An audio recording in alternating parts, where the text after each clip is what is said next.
వీక్షకులకు స్వాగతం, నమస్కారం. ఈ నెల 28వ తేదీన అసెంబ్లీ సమావేశాలు ఏర్పాటు చేసి అమరావతి ఏకైక రాజధానిగా చట్టబద్ధత చేయబోతా ఉంది రాష్ట్ర ప్రభుత్వం. చట్టబద్ధత చేసి కేంద్రానికి పంపించి అమరావతి ఏకైక రాజధాని అని స్పష్టం చేయబోతా ఉంది. అమరావతి చరిత్ర ఏంటి, గతంలో ఏం జరిగింది, ప్రస్తుతం ఏం జరగబోతా ఉంది తెలుసుకునే ప్రయత్నం చేద్దాం. విశ్లేషించడానికి మనతో పాటు ఉన్నారు ప్రముఖ ఆర్థిక, రాజకీయ, సామాజిక విశ్లేషకులు అడిసిమిల్లి శ్రీనివాసరావు. వారిని అడిగి మరిన్ని విశేషాలు తెలుసుకుందాం. నమస్తే సార్. నమస్కారం అండి. అమరావతికి చట్టబద్ధత కల్పించిపోతా ఉంది కూటమి ప్రభుత్వం. గతంలో ఏం జరిగింది, భవిష్యత్తు ఎలా ఉండబోతా ఉంది, అమరావతి రైతుల పోరాటం ఫలించింది అనుకుంటున్నారా? ఎట్లా విశ్లేషిస్తారు? అమరావతి క్షేత్రం అని మనం అనుకోవాలండి. ఆ రాజధాని ప్రాంతాన్ని మనం ఒక పవిత్రమైన ప్రదేశంగా భావించాలి. కారణం ఏంటంటే ఒక చరిత్ర ఉంది, పురాతనమైన చరిత్ర. అమరావతి ప్రాంతాన్ని రాజధానిగా చేసుకుని భారత ఉపఖండాన్ని పరిపాలించిన చరిత్ర. ఆ ప్రాంతం విశిష్టత అది. సింపుల్గా చెప్పాలంటే ఆ ప్రాంతంలో దాని చరిత్ర శాతవాహనుల దగ్గర నుంచి కూడా మనం చూసుకుంటే విద్య, వాణిజ్యం, కళలు, పాడి పంటలు, నాగరికత ఏదైనా సరే ప్రపంచం కన్నా ముందు వెలసిల్లిందండి అక్కడ. ఇప్పుడు మీకు దాదాపు 900 సంవత్సరాల క్రితం రాణి రుద్రమదేవి ఒక శాసనం బయటపడింది, అక్కడ ఉంటుంది చూడండి, మందడం. మల్కాపురం దాని పేరు, పూర్వాశ్రమంలో ఆ పేరు మల్కాపురం. అక్కడ ఒక గురువుగారు వైద్యులు, అప్పట్లో సిద్ధ వైద్యులు, ఆయుర్వేద వైద్యం, మూలికా వైద్యం ఇవే ఉండేవి కదా, అద్భుతంగా పనిచేసి ఎలాంటి రోగానికైనా చికిత్స భారతదేశంలో ఉండేది. ఈ వైద్య విధానంలో ఎలాంటి రోగానికైనా ఉండేది. పూర్వం రాచపుండు అని వారు చూసారు, క్యాన్సర్ అది. అవును, దానికి కూడా వైద్యం చేసేవారు కదా, మూలికలతోటే. రకరకాల వైద్యం, సిద్ధ వైద్యం ఉండేది, మూలికా వైద్యం ఉండేది, ఆయుర్వేద వైద్యం ఉండేది, ఆకుపసర్ల వైద్యం, రకరకాల వైద్యాలు చేసేవారు సిద్ధహస్తులు. అది మనకి వాళ్ళు ఎందుకు లేదు అంటే కారణం ఏంటంటే పూర్తి స్థాయిలో గ్రంథస్థం చేయబడలేదు. అందుబాటులో ఉన్న దాంతో ఇప్పుడు నడుస్తుంది ఆయుర్వేదం అని ఏదన్నా. కానీ ఈ ప్రపంచంలో ఎలాంటి రోగానికి, మొన్న వచ్చిన కరోనా లాంటి రోగాలకు వచ్చి ప్రబలినప్పుడు కూడా 50 సంవత్సరాల క్రితం అది ఒకసారి రిపీటెడ్. అది కరోనా కొత్తగా వచ్చింది ఏం కాదు. ఆ కరోనా వచ్చిన టైంలో చెప్పారు కదా, ఎన్ని 100-50 సంవత్సరాల క్రితం ఇది వచ్చింది, మళ్ళీ ఇప్పుడు వచ్చిందని చెప్పారు చూసారా. అలాంటి రోగం వచ్చినప్పుడు దానికి చికిత్స చేశారు వాళ్ళు, శుశ్రూష చేశారు. అది గ్రంథస్థం చేయబడలేదు, మౌఖికంగా మాత్రమే గురువు ముఖంగానే నేర్చుకునేవారు. దాన్ని మళ్ళీ తన శిష్యులకు అందించేవారు, వాళ్ళు మళ్ళీ వాళ్ళ శిష్యులు పరంపర అలాగే అందించేవారు. దాన్ని గ్రంథస్థం చేసిన కొంతమంది తర్వాత కాలంలో గ్రంథస్థం చేస్తే దాన్ని విదేశీయుల దాడులు పరంపర సాగి తురుష్కముష్కరులు కానీ, వలసవాదులు కానీ, రకరకాల దాడులు జరిగినాయి మన మీద. భారత ఉపఖండం చిన్న చిన్న రాజ్యాలు గాను, సంస్థానాలు గాను, అలాగా జమీందారీలు గాను రకరకాలుగా ఉండేది భారత ఉపఖండం అంతా కూడా. దీన్ని సర్వం సహా చక్రవర్తిగా ఉండి పరిపాలించిన ఢిల్లీ కేంద్రంగాను, హస్తినాపురం కేంద్రంగాను, ఇదంతా కూడా భిన్న రాజ్యాలుగాను, భిన్న మతాలుగాను, భిన్న సంస్కృతులు ఇప్పుడు ఎలా ఉందో అప్పుడు అలా ఉండేది. యాక్చువల్గా ఇండియా అంటే యునైటెడ్ స్టేట్స్ ఆఫ్ అమెరికా లాగానే యునైటెడ్ స్టేట్స్ ఆఫ్ ఇండియా అనాల్సిందే. దాన్ని భారతదేశంగా అనుకున్నాం, మనం గౌరవించుకుంటున్నాం. ఒక రకంగా చెప్పాలంటే బ్రిటిష్ వాళ్ళు లేకపోతే మహమ్మదీయుల దాడి తర్వాత మనలో ఒక ఐక్యత ఏర్పడింది, ఎంతూజియాజం పెరిగింది, భారతదేశం అనేటువంటి ఒక భావన ఏర్పడింది. సంస్కృతులు, భాషలు, ప్రాంతాలు వేరైనా భిన్నత్వంలో ఏకత్వంగా మనం నిరూపించబడ్డాం. అలాంటి పరిస్థితుల్లో భారత ఉపఖండాన్ని అక్కడి నుంచి పరిపాలించిన సమయంలో కానీ, తర్వాత వచ్చిన రాజులు కానీ ఒక విశిష్టమైన ప్రదేశం. లండన్ మ్యూజియంలో దాని ఆనవాళ్ళు ఉన్నాయి.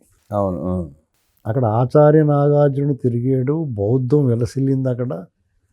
నదీ పరివాహక ప్రాంతం అవటం వల్ల, సముద్ర మార్గం, సముద్రం కూడా దగ్గరగా ఉండడం వల్ల అక్కడున్న నదుల ద్వారా ఇక్కడ ఉత్పత్తులని నదులు కాలువల ద్వారా వాడరేవుకు చేరి బందర్లో లంగరేసుకుని ఉండి వాళ్ళు రెడీగా. దాని ద్వారా ప్రపంచమంతా వాణిజ్యాన్ని నేర్పారు వీళ్ళంతా. ఒక రకంగా చెప్పాలంటే కళలకు కానీ, సంగీతం, నృత్యము, ఇలాగ కళల్లో కూడా మేటిగా ఉండేవారు. అనేక ఈ శిక్షణాలయాలు ఉండి ఒక రకంగా ప్రపంచాన్ని నాగరికత నేర్పారండి. నదుల పక్కన ఉన్నవాళ్ళు నాగరికత మెరుగుపడితే నాగరికత వస్తుంది నదుల పక్కన ఉన్న వాళ్ళకి. ఆ రకంగా వాళ్ళందరూ కూడా కొన్ని ఉత్పత్తులు, మన పాడి పంట విదేశాలకి పంపించి అక్కడి నుంచి మనకు లేని తెప్పించుకునేవారు. ఎగుమతులు దిగుమతులు విరివిగా సాగియండి. అలాంటి పరిస్థితుల్లో అంటే 3 పువ్వులు 6 కాయలుగా ఉండేది వాతావరణం అక్కడ. ప్రజలందరూ హాయిగా ఉండేవారు. రుద్రమదేవి శాసనంలో అక్కడ ఏంటంటే ప్రజా వైద్యశాల నడిపించింది ఆవిడ. ఆ శాసనం బయటపడింది చూడండి మీకు. అంటే మల్టీ స్పెషాలిటీ హాస్పిటల్ అన్నమాట. ఇప్పుడు మల్టీ స్పెషాలిటీ హాస్పిటల్ ఎలాగో అక్కడ అన్ని రోగాలకి చికిత్స చేయబడేది. అక్కడ ఇన్ పేషెంట్లు ఉండడానికి కూడా కొన్ని వసతులు ఏర్పాటు చేసి వాళ్ళకు శుశ్రూష చేసి చికిత్స చేసి రోగాన్ని నయం చేసి పంపించేవారు. ఈ ఈ వైద్యానికి సంబంధించిన మూలికలు కానీ మొక్కలు కానీ ఔషధ మొక్కలు ఇలాంటి అన్నిటిని పెంచుకోవడానికి వందలాది ఎకరాలు మాన్యం ఇచ్చింది. అక్కడ ఈ ఔషధ మొక్కలన్నీ పెంచి దాని ద్వారా వీళ్ళందరికీ రోగాలు నయం చేసేవారు. విశ్వేశ్వర శివాచార్యులు అనేటి ఆయన కోసం అక్కడ ఏర్పాటు చేసింది ఆవిడ. అలాంటివి అనేకం ఉన్నాయి ఇండియాలో, భారతదేశంలో. ఇక్కడ ఇంకోటి ఏంటంటే మనకి అమరావతి మన రాజధాని అనేటువంటిది ఎమోషనల్ కనెక్టివిటీ పెరగలేదు. అందుకనే జగన్మోహన్ రెడ్డి 3 రాజధానులు అమరావతిని చంపేయటానికి చూసినప్పుడు, అమరావతిని పీక్ బిస్కెటానికి చూసినప్పుడు పెద్దగా రెస్పాన్స్ రాలా. ఆ ప్రాంతంలో రెస్పాన్స్ వచ్చింది. కానీ వాళ్ళు పోరాటం చూసిన తర్వాత ఆ శక్తి ఎక్కడి నుంచి వస్తుందండి? క్షేత్రమహిమ. మహిళలు ఆ రకంగా పోరాటం చేస్తే ఎన్ని అవమానాలు పాలయ్యారు. మాటల దాడి, భౌతిక దాడి, కేసులు, కుట్రలు, నిర్బంధం, నిరంకుశం ఎన్ని రకాలు చేశారండి. వాళ్ళని కిరాయి పోలీసులను పెట్టి వాళ్ళని కుట్టించేవారు, సూదులిచ్చి గుచ్చేవారు. వాళ్ళ శోకం, ఆక్రోశం చాలా దారుణంగా హింసించాడండి. ఒక పచ్చి బాలింతరాన్ని పొత్తు కడుపు మీద తన్నేసాడు ఒకడు. ఒక ఎస్పీ గారు విటికిరాయిచ్చి కొట్టేప్పుడు వాళ్ళు పొంగళ్ళు ఇవ్వడానికి వెళ్తుంటే అయినా సహించారు, భరించారు. శాంతియుతంగా, సహనంతో, సంయమనంతో పోరాటం చరిత్రలో లిఖించబడద్దండి. వారు ఎప్పుడైతే న్యాయస్థానం నుంచి దేవస్థానం పాదయాత్ర మొదలుపెట్టారో ప్రజల్లో ఒక ఆలోచన మొదలైంది. అరే పాపం వాళ్ళు ఏం పాపం చేశారా, మన రాష్ట్రానికి రాజధానికి కోసమని భూములు ఇస్తే ఇతను ఇంత దుర్మార్గంగా చేస్తాడా, నమ్మించి మోసం చేస్తాడు, నమ్మించి గొంతుకు వస్తాడు. ఒక ప్రభుత్వము రైతుల మధ్య ఒప్పందాన్ని బ్రీచ్ ఆఫ్ ట్రస్ట్, నమ్మక ద్రోహం చేసి ఈ రకంగా మోసం చేస్తాడు. ప్రజలందరూ ఆలోచన. ప్రాంతాలకు అతీతంగా వాళ్ళ అమరావతి ప్రకటించినప్పుడు ఎలాగైతే హర్షాతిరేకాల్లో వెల్లువెత్తినాయో, మధ్యలో ఈ వైసీపీ కాలకేయ ముఠా ఏదైతే ఉందో వాళ్ళు ప్రాంతాల మధ్య విభేదాలు, ప్రజల్లో అసూయ రేకెత్తిచ్చే విధంగా వాళ్ళ ప్రచారం ఉంటుంది కదా, దాని ట్రాప్లో పడ్డారు చాలామంది. ఆ ప్రాంతం వాళ్ళకి డెఫినెట్గా కొంచెం డబ్బులు వస్తాయి, మాకు మంచి రేటు వచ్చింది, 4 రూపాయలు వచ్చినప్పుడు ఏమండి మీ ఇంట్లో పెళ్లి చేసుకుంటారు, మీకు ఉన్నదే లేనిది అప్పు చేసి బ్రహ్మాండంగా చేస్తే దాన్ని చూసి ఆడకూడదు. ఎందుకు వృధా ఖర్చు అని ఒకరు చెప్తారు, లేదంటే ఇంకోడేమో కుళ్ళిపోతూ ఉంటాడు. ఇలాంటిది ఒక రకమైన అసూయ వచ్చేలాగా వీళ్ళు ప్రచారం చేశారు.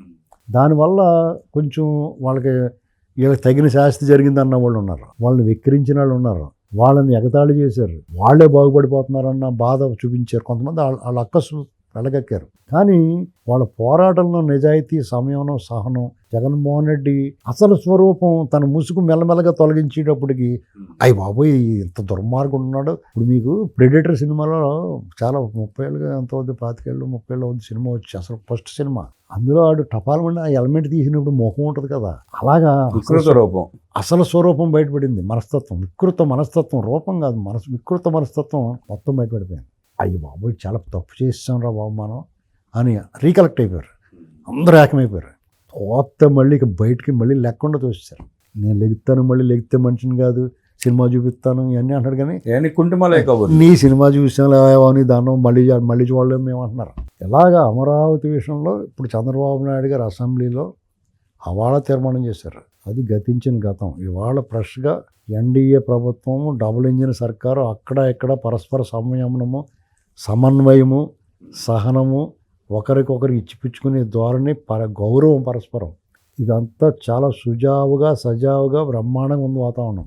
ఇప్పుడు మళ్ళీ అమరావతి ఏకైక రాజధాని అనేటువంటి తీర్మానం చేసి ఏకగ్రీవంగా దాన్ని పార్లమెంట్ పంపిస్తే గెజెట్ రిలీజ్ చేస్తారు. అప్పుడు జగన్మోహన్ రెడ్డి వాళ్ళ తాలూకు ఎవడొచ్చి దిగి వచ్చినా, అది ఇంకొకటి ఎవడొచ్చినా కానీ అసలు ఆశ్చర్యపోతాం. సన్నాస్తానం, రాజధానులు మారుతానంటాం. పోనీ వాడు మార్చాడు, ఇలాంటిది ఒక అలజడి సృష్టించాడు కాబట్టి వాటికి తెరపడద్దండి. అర్థమైందండి. ఇంకేంటంటే జనాలకి అమరావతికి ఒక ఎమోషనల్ కనెక్షన్ పెంచాలి. మనదే ఒక హెరిటేజ్, అంటే ఒక మన పురాతన చరిత్ర, మన చరిత్రను మనం ఘనంగా ఇప్పుడు ఏదన్నా చార్మినార్ ఉంది, చార్మినార్ గురించి ఎవరన్నా మాట్లాడి నేను తీసేద్దామని మనం అంటే చూద్దాం. గోల్కొండ గురించి మాట్లాడమని అవున్నాను. అదొక బాండింగ్ ఉంటుంది ప్రజల్లో. అలాగే అమరావతి చరిత్రని విపులంగా చెప్పాలి, దాని గురించి ప్రచారం చేయాలి. ఈసారి గతంలో అమరావతి గురించి బాగా మాట్లాడేవారు చంద్రబాబు గారు. ఇప్పుడు మాట్లాడతలేదు కాబట్టి అక్కడ ఏం అవ్వట్లేదు అనుకుంటున్నారు. అప్పుడు ప్రాధాన్యత కొత్త ప్రాజెక్టులు కాబట్టి అమరావతి పోలవరం గురించి మాట్లాడారు. అది ఆల్రెడీ ట్రాక్లో ఉంది కాబట్టి మిగతా వ్యవహారాల మీద చూస్తున్నారు. వైజాగ్, రాయలసీమ, ఇప్పుడు కోస్తాంధ్రలో, ఈస్ట్ గోదావరిలో కూడా సజ్జలో, మా అందరికీ గోదావరి జిల్లాలుగా మేము లైన్లో నిలబడటం. ఇప్పుడు ఆగస్టు 15 మా చిన్నప్పుడు బూందీ మిఠాయి పంచిపెట్టేవారు మా మాస్టర్. నేను లైన్లో నిలబడి చూసి నాకు ఎప్పుడు వస్తారా బాబు అని. ఆయన ఎలా తీసిపోడు, ఎంత తీస్తున్నాడు కదా బాబు అంటే కరెక్ట్ మనకు కొంచెం వేసిపోడు. అలాగన్నా ఎంతో కొంత ఎత్తారని చూస్తున్నాను. మొన్న అడిగితే చాలా ఉన్నాయి. కాకినాడ సజ్జ విషయంలో కానీ, బందరు కోస్టల్ కారిడార్ కానీ ఇవన్నీ ట్రాక్లో ఉన్నాయండి. రాజమండ్రి గోదావరి తీర ప్రాంతాన్ని అంతా కూడా టూరిజం డెవలప్మెంట్లు కానీ ఇలాంటివన్నీ ప్రాజెక్టులు వస్తున్నాయి. ఒకే రోజు మొత్తం గుమ్మరిచేస్తే మళ్ళీ అవన్నీ చేయలేక చేతులెత్తేస్తారు. ఇప్పుడు పారిశ్రామికంగా రాయలసీమ హార్టికల్చరు, ఉద్యానవన పంటలని వాళ్ళకు లైవ్ని పెడితే, ఉత్తరాంధ్ర అనేటువంటిది మిట్టల గారు మన స్టీల్ ఫ్యాక్టరీ ఓపెన్ చేశారు కదా, దాంతో వాళ్ళ బొమ్మే మారిపోద్ది మొత్తం. ఎవడు జగన్మోహన్ రెడ్డి గారు వచ్చినా చేసినా ఏం చేసినా మోకాళ్ళు పాదయాత్ర చేస్తారు, సినిమా చూపిస్తానన్నాడు. నువ్వు పాదయాత్ర చేయవు, ఎవరిని పెట్టగడతాడా? నువ్వు జైల్లో ఉంటావు ఆ టైంకి. ఎందుకంటే నువ్వే చెప్పు, ఓ సంవత్సరాలు కళ్ళు మూసుకుంటే వెళ్ళిపోతున్నావు. మేము అలాగ అనుకుంటున్నాం, కళ్ళు మూసుకుంటే ఎప్పుడు జైల్లో పోతాడా అని చూస్తున్నాం మేము.